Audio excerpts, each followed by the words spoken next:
There was a time in Korea when nearly 1 out of every 3 people lived and died as slaves, when entire families were born into bondage, and freedom was a privilege few could even imagine. This is the hidden story of Korean slavery, a system so massive and deeply rooted that it shaped the country's politics, culture, and daily life for centuries. When we talk about Korea's past, the imagination often jumps to warriors in shining armor, brilliant scholars, or legendary dynasties. But behind those familiar stories lies a far darker reality, one that quietly powered kingdoms, filled their treasuries, and maintained their social order. This was the world of Nobai, the enslaved class of Korea. Unlike the transatlantic system, Korean slavery developed inside its own culture, stretching back into the ancient Three Kingdoms period and becoming more structured over time.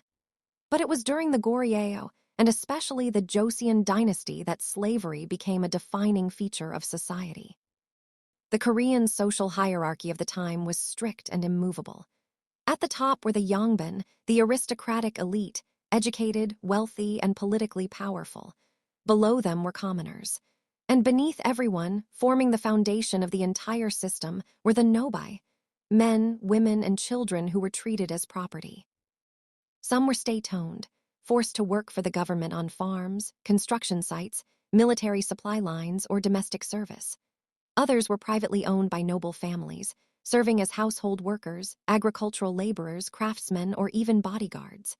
In some cases, Nobai lived almost like tenant farmers, giving part of their harvest to their masters.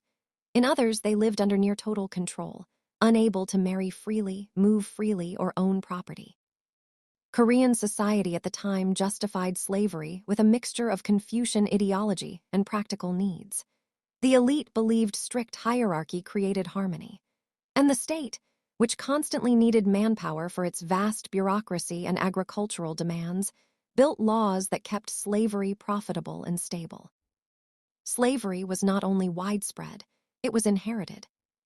A child born to a slave mother automatically became a slave, locking entire bloodlines into generations of servitude.